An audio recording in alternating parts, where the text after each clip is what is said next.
I hope in this pandemic situation everyone is doing well and in healthy condition, and wish me luck to survive this podcast session because this is my first podcast and I'm a little bit nervous, but yeah, okay, that's all.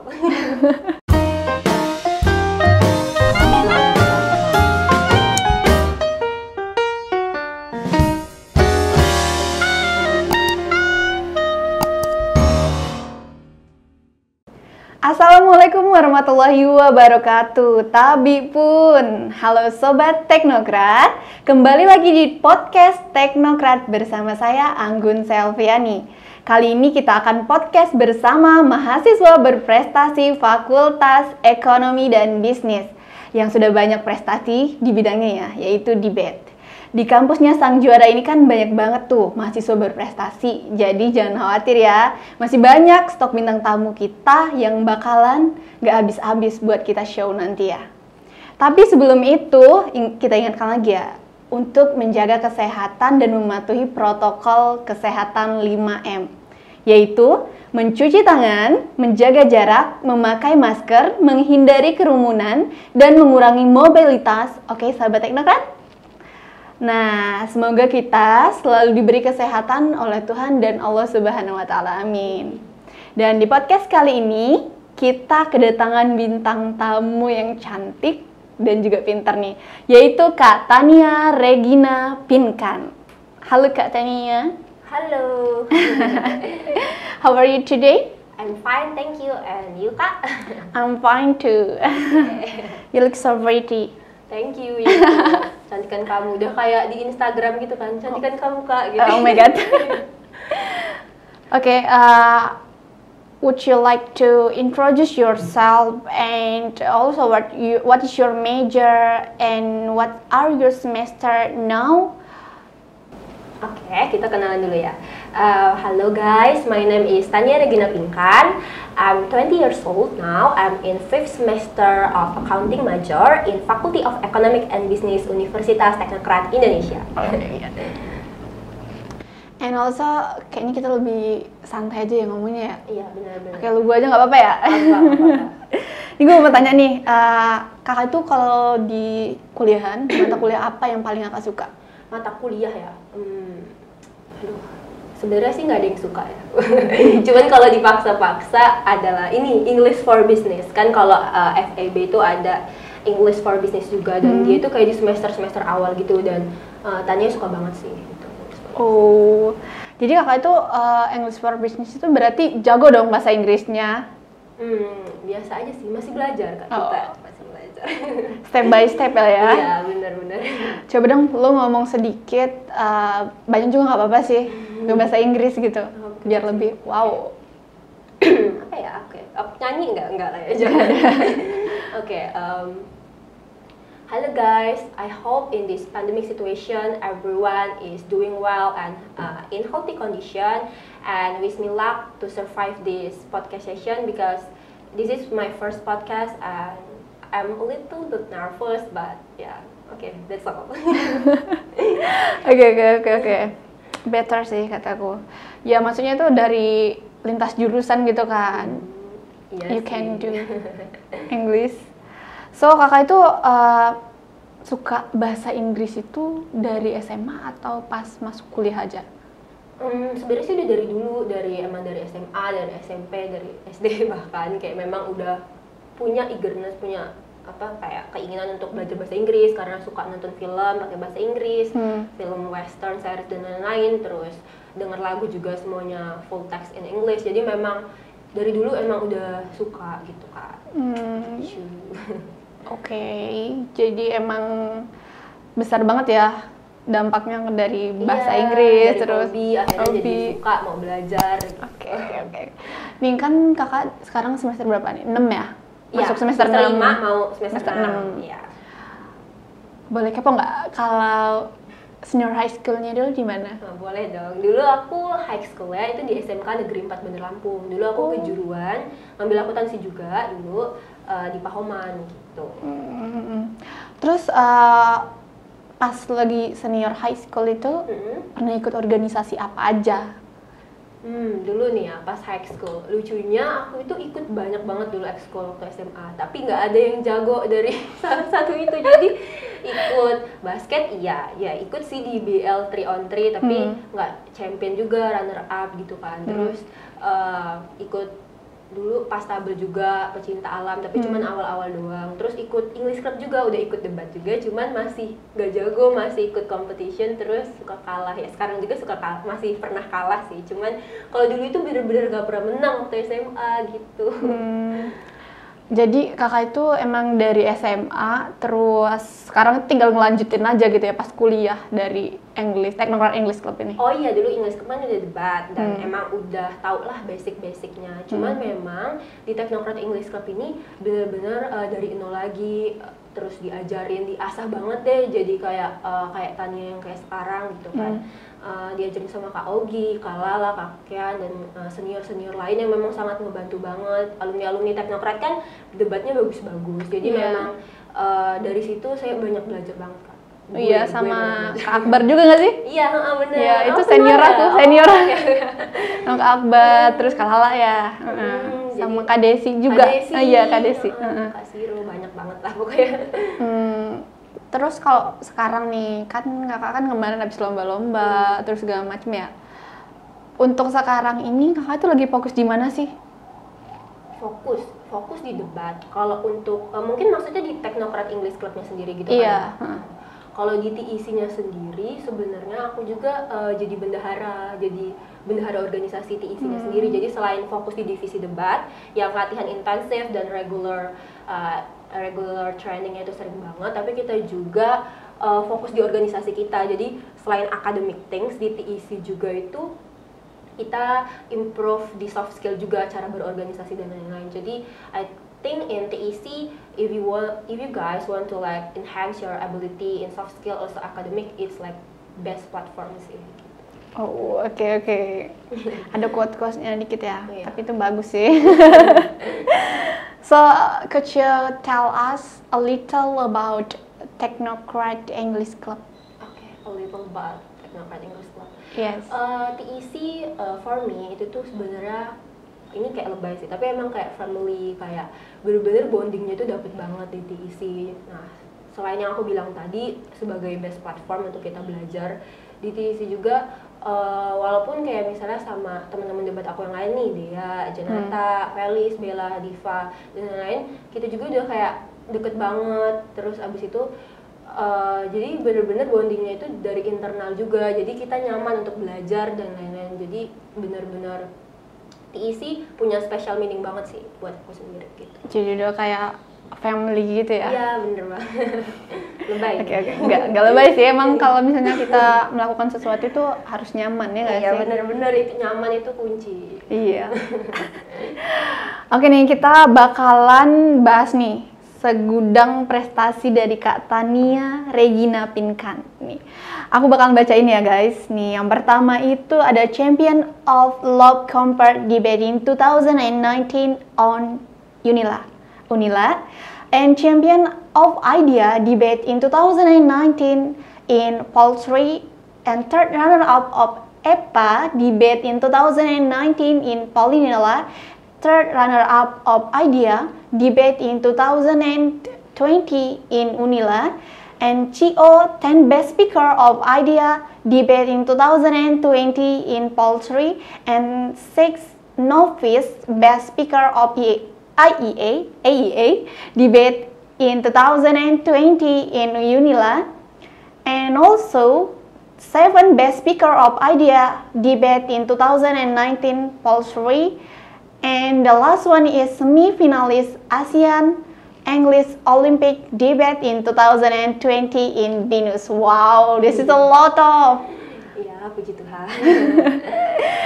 So kakak tuh kan suka debate nih ya, dari banyak prestasi yang kakak dapat, hal yang paling mengesankan dari setiap lomba kakak itu apa? Yang paling mengesankan? Paling mengesankan ya, banyak banget lah ya pasti mengesankannya.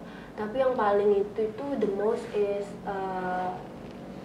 tempat kita berprosesnya itu sih Kak. Kayak aku ikut debat ini jadi kayak benar-benar proses untuk semakin ngembangin diri aku sendiri. Jadi kayak dulu kalau masih SMA mikirnya kan kayak ih orang lain nih lebih bagus debatnya dan lain-lain.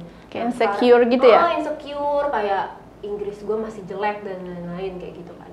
Tapi kalau sekarang kayak udah mulai belajar di yang buat berkesan ini ya kayak pengenalan diri sendiri gini Kak, jadi bisa mikir kayak oh ya udahlah gue nggak boleh comparing sama orang lain, yang penting comparing sama diri gue yang sebelumnya. Jadi misalnya kalau dulu bahasa Inggrisnya masih bisa A, I, U, E, O apa gimana gitu kan, cuman wordingnya dikit, sekarang udah mulai bisa ngomong fluent walaupun grammar masih berantakan lah misalnya. Jadi kayak lebih comparing sama ke aku yang dulu sih. Jadi hal-hal berproses kayak gitu yang menurut aku bisa ditemuin dari lomba gitu Kak. Jadi mengesankannya menurut aku di situnya gitu. Oh, jadi kayak step by step, kayak kita rencana kita terus praktis kita itu lebih bagus gitu ya sekarang itu. Iya, benar-benar. Sama kakak lomba itu persiapan apa aja sih yang udah kakak siapin, terus kakak lakuin saat kakak lomba? Dan gue pengen tahu nih, saat kakak lomba pesertanya dari mana aja, siapa aja, terus dari kampus mana aja, dan wilayah mana aja gitu. Oke. Jadi dari yang persiapan dulu ya, apa aja persiapannya biasanya sebelum lomba. Nah, kalau persiapan sendiri itu biasanya kita ada individual training, terus ada juga bareng-bareng training yang sama teman debat lainnya. Kalau individual aku biasanya kayak case building sendiri. Terus case building itu kita kayak mikir, misalnya kita baca artikel, terus apa ya kira-kira topik debat lingkungan yang cocok untuk mosi ini, kayak gitu-gitu deh. Terus kalau misalnya bareng-bareng, biasanya kita itu kalau offline, nggak pandemi kayak gini, kalau lomba offline, Tekno itu biasanya nyiapin gitu kayak rumah untuk kita nginep seminggu dan kita latihan intensif di situ, dan nanti coachnya itu biasanya didatengin dari UGM, dari ITB, dan kita itu bakal latihan nggak seharian, itu misalnya sehari 4 kali debat atau 3 kali debat dari pagi sampai malam. Jadi memang latihannya itu tuh cukup padat dan ya bener-bener seru deh, apalagi kan memang debat itu mendebatkan topik-topik sosial gitu lah ya. Kalau ditanya siapa aja yang ikut ya lomba dari kampus mana aja? Itu tuh tergantung skalanya sih. Jadi kalau misalnya regional ya tentunya regional aja, Unila, biasanya Unila ikut, Polinela gitu. Kalau Sumatera lebih luas lagi, ada Polsri, ada Unsri, ITNB di Medan. Tapi kalau nasional ini yang seru. Kalau pandemik ini kita biasanya lombanya nasional terus, jadi sama UGM, UI, ITB, dan UNPAD dan lain-lain. Jadi benar-benar laku banget deh debat ini, kompetitif banget dan seru dan challenging dan pokoknya gitu deh, seru banget. Jadi persiapannya itu emang benar-benar mateng dan juga benar-benar difasilitasi ya oleh kampus Teknokrat. Gitu. Bagus sih, soalnya katanya yang lainnya itu ada yang persiapannya kurang, tapi kayaknya pas kakak ceritain tadi tuh benar-benar mateng gitu kan. Emang kita sebelum lomba itu tuh benar-benar kayak ya udahlah apapun hasilnya nanti, tapi setiap kita lomba persiapannya itu pasti seketat dan sebanyak itu. Kalau online, aku belum jelasin ya, kalau online biasanya kita latihannya di Zoom, through Zoom or through Gmeet, itu tuh Google Meet atau Web di Mix Idea, itu biasanya kita juga sering di situ gitu. Jadi tetap latihan pas online. So, I would like to ask, dari kampus kita nih ya, kampus tercinta kita ini, berapa orang tuh Kak yang ikut? Kan kakak kan best speaker of idea tuh. Aku tuh pengen coba dong contohin ke kita dan sahabat-sahabat kita dari Teknokrat nih, gimana itu lomba debate itu kayak mana, terus pakai bahasa Inggris, kan kau jago banget nih pastinya. Oke, I see. Jadi kalau yang ikut dulu ya, kalau yang ikut itu ada 6 orang, kalau dari angkatan 18. Angkatan 18 itu ada Tania yang dari akuntansi, yang dari Sasing ada 5. Sasing semua, ada Dea, yang tadi aku udah sebutin, Dea, Jenata, Bella, Felis, Diva. Nah itu mereka. Jadi kalau misalnya tadi ditanya contoh debat ya, contoh debat. Sebelum aku contohin biasanya gimana aku speech di debat, aku jelasin dulu ya Kak, debat itu biasanya kayak mana. Nah, jadi kalau kita lomba debat, itu tuh ada tim pemerintah sama tim oposisi. Jadi kalau tim pemerintah itu yang mendukung mosi ini, nanti ada dikasih mosi gitu, tema.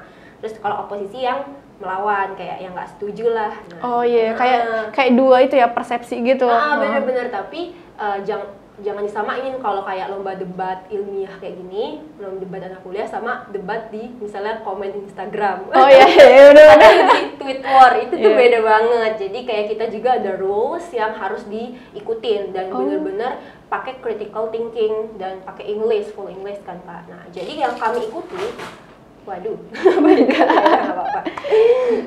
Lanjut aja ya, lanjut Oke, aja. lanjut. Jadi yang itu tuh British Parliamentary. Jadi bukan Instagram, pakai mode Instagram atau mode Twitter enggak kayak tweet war. Jadi pakai British Parliamentary system yang kayak di English gitu.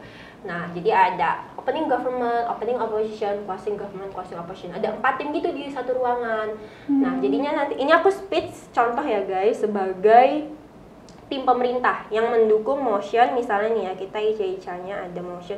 Ini aku lihat HP guys, soalnya kalau debat itu biasanya kita nyimpen dokumen. Iya, ada yang teksnya gitu teks ya, iya. Nah, biasanya kalau aku debat ke ruangan aku bawa kertas. Oh. Yang biasanya kita disediain motion nih ya. Cuma 15 menit Kak kita mikirnya pakai kertas itu, kita 15 menit kayak kita sharing ide gitu sama teman kita. Terus nanti kita maju setelah 15 menit itu, kayak gitu. Berarti itu harus benar-benar Cepet putar otak ya. banget. Dan motionnya itu dadakan, kayak kita tuh nggak ada prepare motion gitu, jadi dadakan di situ. Misalnya tiba-tiba tentang Donald Trump atau tentang isu US election terbaru, kita itu harus tahu dan harus keep up. Jadi benar-benar harus sering baca kalau mau join debat guys. Jadi ini aku kebanyakan ngomong nih, aku contohin dulu ya. Iya. Di HP aku. Nah, sebelum kakak Tani ini nyontoinnya, kita Iya. kasih applause dulu dong.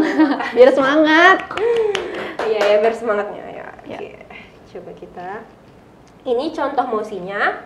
This house will replace all government welfare services to money proportionally. Jadi maksudnya semua bantuan pemerintah itu tuh bakal dialihin dari bantuan seperti kayak misalnya BPJS dan lain-lain, itu mosi debatnya pengen digantiin jadi uang aja gitu Kak. Jadi Tania di sini ICA-nya nanti sebagai tim pemerintah yang setuju sama mosi ini kayak gitu ya. Iya. Oke. Deg-degan. Enggak, bercanda.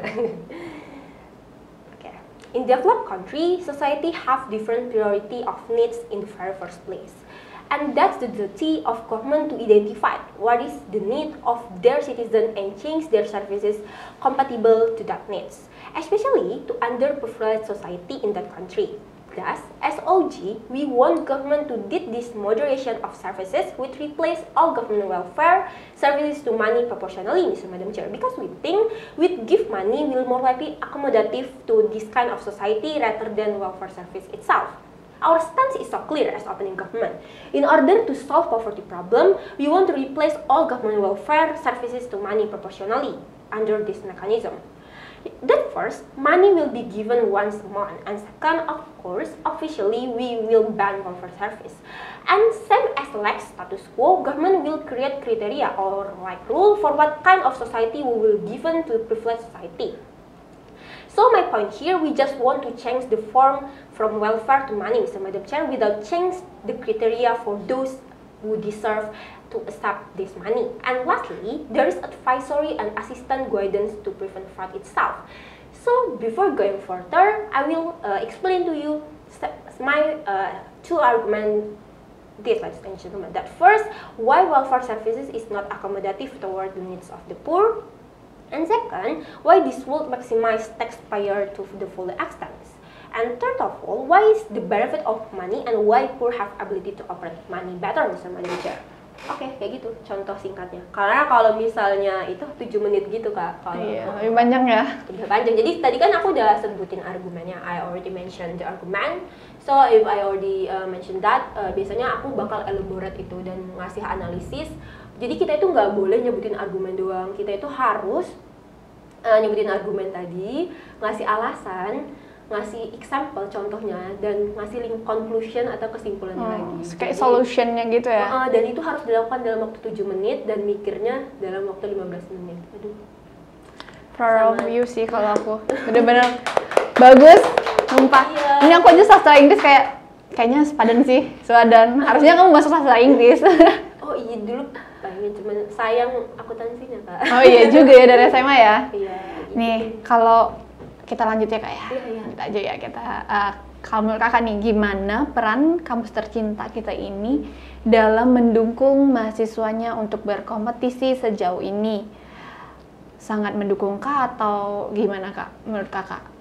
Menurut saya sendiri cukup mendukung, bahkan ya bisa dibilang sangat mendukung lah. Kayak misalnya fasilitas, kayak tempat kita latihan itu juga di kampus. Biasanya kita latihan di ruang dosen FSIP, ruang dosen FSIP yang ada wifi-nya itu. Yeah. Habis itu kita juga kalau misalnya ngajuin proposal ya pasti dikabulin, kayak untuk uang makan, uang registrasi dan lain-lain. Jadi emang sangat terbantu sih untuk pelatih juga kan kita dibayarin kampus juga kan. Jadi memang fasilitasnya cukup banyak dan sangat buat kita untuk berkembang gitu sebagai debater. Cuman hambatannya ya tentu ada lah ya, kalau misalnya ya wajar kan kalau misalnya kita buat laporan kadang-kadang ada typo salah gitu kan, jadi kayak harus revisi dan lain-lain, tapi I think it's equal with the facility that Technocrat already give to us ya. Jadi sangat terbantu. Oke. Nah, tadi kan kita udah bahas tentang Technocrat, terus debate juga. Gimana kalau kita bahas tentang jurusan kakak nih? Lebih dalam lagi nggak sih? Akuntansinya ya? Iya, akuntansinya nih. Kan lo kan jurusan akuntansi nih. Ngapain aja sih di jurusan lo tuh? Kita tuh pengen tahu. Terus kayak lebih dalam nih, belajar apa aja. Dan yang lo pelajarin tuh apa aja gitu. Oke.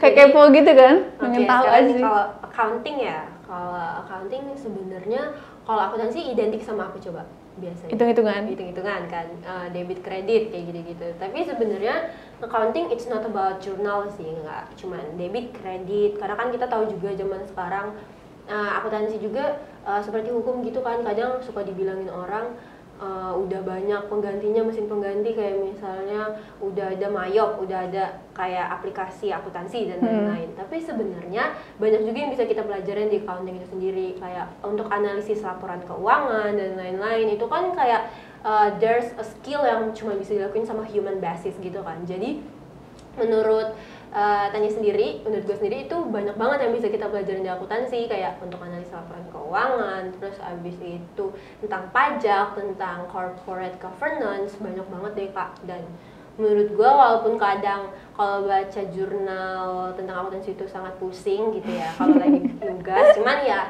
emang sih kebantu banget untuk tahu how economic in world look like kayak gitu. Terus juga kayak manage money itu kayak mana gitu ya. Iya nggak sih? Anak akuntansi tuh lebih manage money, terus ya nggak ya? Kalau itu sebenarnya masih, temen aku ada, dia sangat well maintain sama money kayak gitu kan, kayak misalnya bahkan dia ada aplikasi money manajernya sendiri dan lain untuk kayak sirkulasi keuangan dia. Kalau Tanya sendiri jujur masih suka nggak konsisten kalau kayak gitu kan. Jadi itu deh, jangan expect aku kayak anak akuntansi yang pinter ngitung banget, karena kenyataannya tidak. Sama aja sih sebenarnya. Nah, teman-teman atau sahabat-sahabat Teknokrat ini kita bakalan tahu nih ya. Ini yang paling penting buat adik-adik kita yang baru masuk nih ke Teknokrat. Okay. Nih kasih tahu dong Kak ke kita dan adik-adik yang akan kuliah di Teknokrat nih. Dan kuliahnya tuh biar mereka tuh nggak bingung ngapain aja dalam jurusan akuntansi itu. Lebihnya kayak ke akuntansi nih. Biar orang tuh nggak bingung akuntansi itu ngapain sih? Cuma gitu-gitu doang gitu. Iya benar-benar. Bahkan takut nggak sih kalau gitu? Iya. Itu kan. Gue matematikanya kecil, aduh masuk akuntansi gitu kan. Nggak apa-apa, karena pasti apalagi kalau di Teknokrat kan kayak memang diajarin lagi kayak di akuntansi sendiri.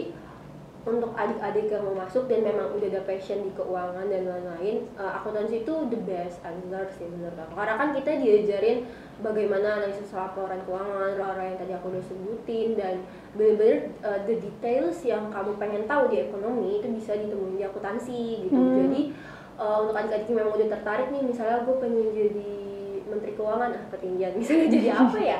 Ya pengen kerja di multinational corporation gitu, pengen kerja di MNC atau gimana ya, I think akuntansi itu masih relevan kok sampai saat ini kalau memang kalian emang udah ada passionnya di situ. Cuman kan aku nggak bisa, kalau memang dia kagak mau kan ya udah gitu. Tapi kalau memang udah ada kayak passion tapi masih ragu, nggak apa-apa sih, bulatin tekad aja untuk mau masuk akuntansi gitu. Yang penting style yakin aja ya. Iya, kalau yakin sekarang mah gas, kalau yakin gas aja. Iya.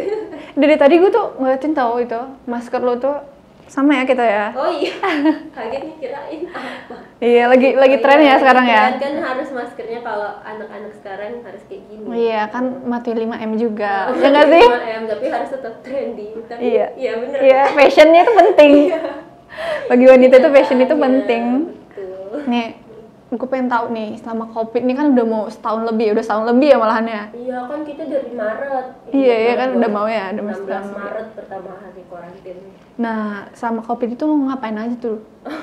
Oh iya pas COVID ya. Iya, lo ngapain apa aja? Rebahan, 80% rebahan gak jadi. 20%-nya? Ya enggak, aku produktif kok kak. Ngerjain tugas.